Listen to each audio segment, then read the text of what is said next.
My name is Turikumana Etienne. I've been working for University of Rwanda. Thank you, Vice Chancellor, that you have worked for the former National University of Rwanda. We are now called University of Rwanda, and we have merged into one university after getting several colleges. I'm really very honored and grateful for this opportunity to meet these young people and also to meet bigger people, professors, whom I hope they are going to keep mentoring me. As they mentioned, you must look for a mentor. And one thing that has taken me through the journey in career is that I had the right mentors who mentored me throughout my time. So during my close to 10 years dealing with students, I have identified like 3 categories of students. Number one, there are categories of students. There is one category of student whom they are taking their studies as a burden. Sometimes you are forcing them to study. There is another category of students who are taking seriously the classes, but who are forgetting the world outside. And once they graduate, everything is totally new. There is a third category of students who are looking far beyond the lecture hall, whose prime objective is not to get an A+ in a subject, rather than getting all the skills and apply it into the real life. So those ones, as Professor said, there's the one that the society needs, who are giving, who know what is happening in the society and who know how can I serve the society the best. Back to what I can tell to our fellow young people. As I told you, I've been working with young people since I graduated up to now. Apart from working for the University of Rwanda, I also volunteer to work with African University Sports Federation as in charge of National University Sports Development. And soon we are coming to Kenya for basketball games. So when I meet young people, some of the young people, they are starting to lose hope in the future. While the world and countries are hoping that these young people are the future of the countries. So the situation is like ironic. The young people do not have hope for the future. And the older generation have hope into young people, because when you sit and see what the young people can do, even with their phones, you see the world is really going to be better. But again, when you talk to them, they say, how will I integrate the job market? What will I do? And several students have come to me and told me, how will I get a job? And I think this is a question which every person, which every student is asking himself. And the simple answer I tell them, the job you will get will be equivalent to the services you are offering to the community. Those who do not believe in the Bible, please forgive me to quote the Bible. The Bible says, whatever your hands find to do, do it with your might. It doesn't mean something that is paying. No. It means something you can do. And as long as you can do, you can serve, the community will recognize that they need you. I will share with you one of my experience.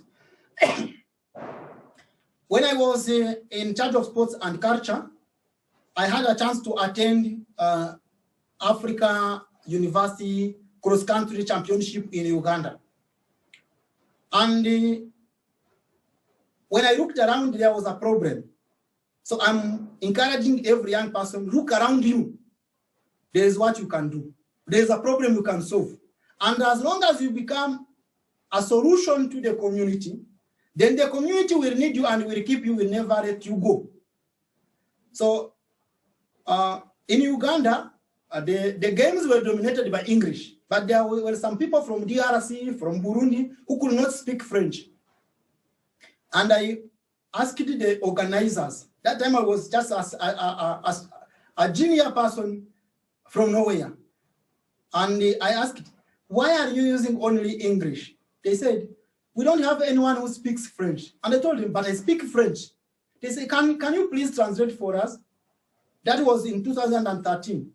So I said, it's okay. I started facilitating in French. From that on, they are using both English and French. In fact, I had to ask for permission, but because right now they are having an ongoing webinar where I should be translating from English to French. I'm a sports person by education and a teacher by education. But me knowing French and using that French has opened the way up to the point I integrated fully the organization, and they are paying me monthly. For the job I'm working home, maybe for some few hours a week. What if I have kept quiet and said, let me keep my French? My French would not have grown, it would have not served me. So the key to integrate the job market is that you are ready to serve. That's number one. You are ready to give what you have. Once you give it, it will always pay off. It might not pay off directly, but of course it will pay off at a certain time. So that is basically, if you want to integrate the job market, you acquire the skills, you go to any employer in the country, you go to any private business in the country and tell him, I am coming to help you do this. As long as your services are bringing in money, this person will not let you go. At the end of sometimes when you say, I'm too busy to come to you, we recognize that to buy your time, he must give money. So friends, don't be afraid. The job market is still there, but you must be the ones to create it. And another thing that I will come to this is, how do you build a CV even before you graduate? I'm sure, like in our colleges, we employ students. Of course, we don't pay them much, but sometimes when it is needed, students serve and get certificate of recognition that they have served.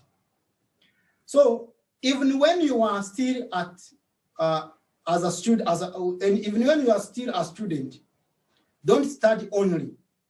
Use what you are studying in a certain field. Currently, the digital era, which young people master very well, have developed a tremendous opportunity to work, even if you don't move. Like the Vice Chancellor has mentioned, like now I'm in Rwanda, and we are communicating. You still can do the same.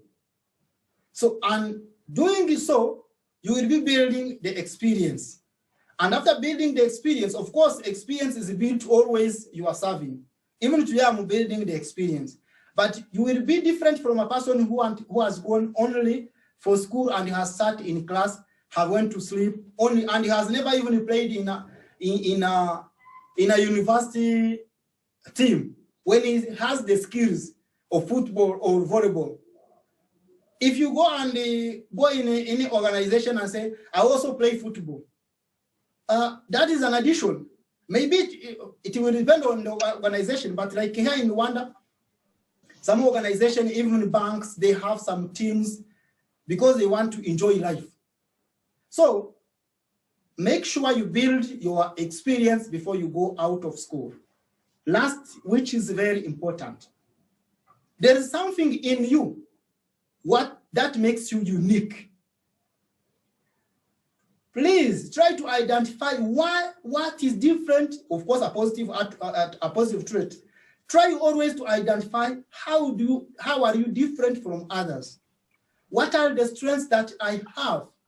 Once you identify your strengths, once you identify your talent, those talents will constitute your wealth, will attract people to you, because people are attracted to you because you have a shining component.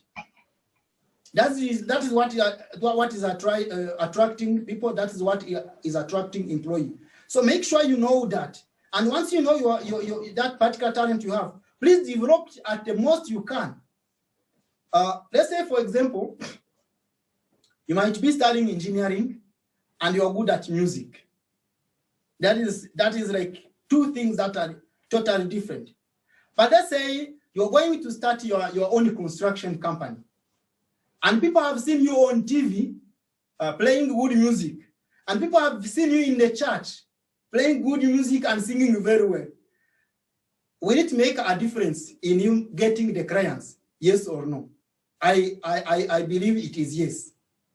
Whatever you have, make sure you develop it, and after developing it, make sure you market it.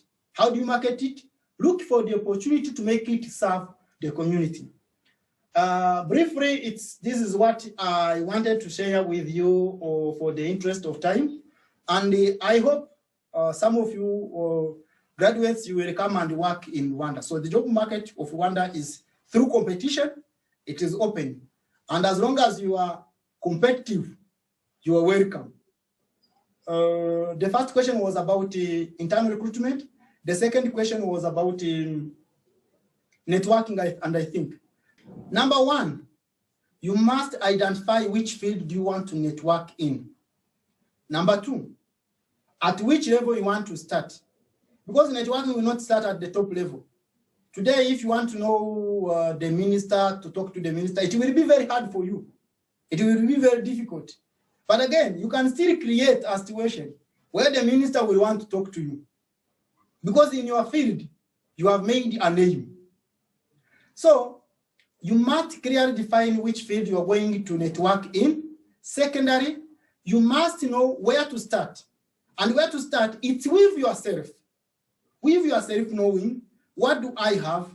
And how do I make sure the community know that I have this? And how can they ask me to be their friend? Number two, the way to network. You must know which organization do I want to build network in. I told you, and I'm sincere, there is no organization which will reject your skills as long as they know it is valuable. So once you get in any organization and says, maybe 1 week I'll be coming to do this, I can do this, I can do this, it's part of networking. Second type of networking that I told to your student, there is professional networks. You go to LinkedIn.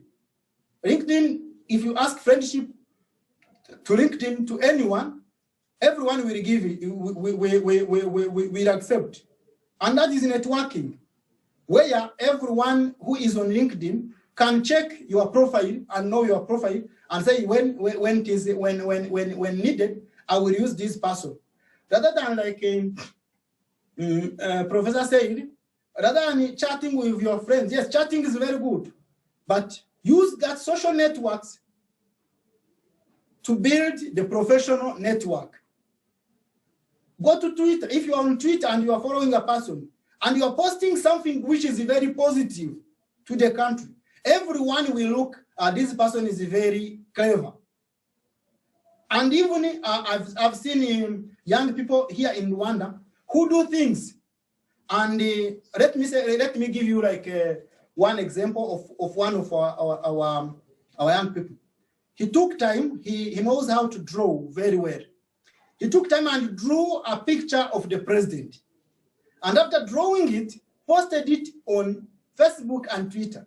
The next day, the president requested to meet that particular person. Did he make a network? Very great. As I told you, the key to success is within you. Make sure you know that key and use it to open doors that are closed. So I don't know if I'm fully answering that question. The second question was, he's asking himself, he doesn't have any network. And there is in most of cases, internal recruitment. But remember also, there is also firing. There is also internal firing. Why do people get promoted internally? Why do they get fired? It is all based on performance. So don't be afraid of internal recruitment, because Once you also get inside, you will also enjoy it, isn't it? Because if you ask that question, my brother or sister, if you ask that question to someone who is working and is working hard day and night to get an eternal promotion, it will be very, very painful for him. Now, let me start with the networking. How do a person network? Of course, networking is one of the key components of employment. And how do you network, and at which level do you network? Networking starts by showing what you can and using what you can to alleviate the capabilities, to alleviate the grievance or the problem another person has. When you get an opportunity to meet any person, let them know what you have. I will give my example. There is a time I was seated in the church, long time when I was a student, and I happened to sit next to a medical doctor. One of the prestigious field here in Rwanda, it's medical. He was a medical practitioner, and he was a very highly reputed doctor. And when I was seated next to him, he greeted me and said, "How are you?" I said, "I'm okay. What do you do?" And I told him, "I'm a student. What are you studying?" "I'm studying sports." And sports was a very new field. No one would understand that kicking the ball can make money, can be a profession. And he asked me, "What do you study in sports?" And I told him about physiology of exercise, when you are losing breath, when the heart is pumping. And he started wondering, you are telling me something new, and I'm a medical doctor. So what I'm trying to say is, let your light shine. Let your light shine. Let your skills shine. And then even big people will recognize you.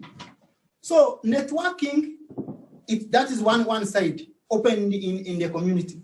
Second way of networking that I tackled on, you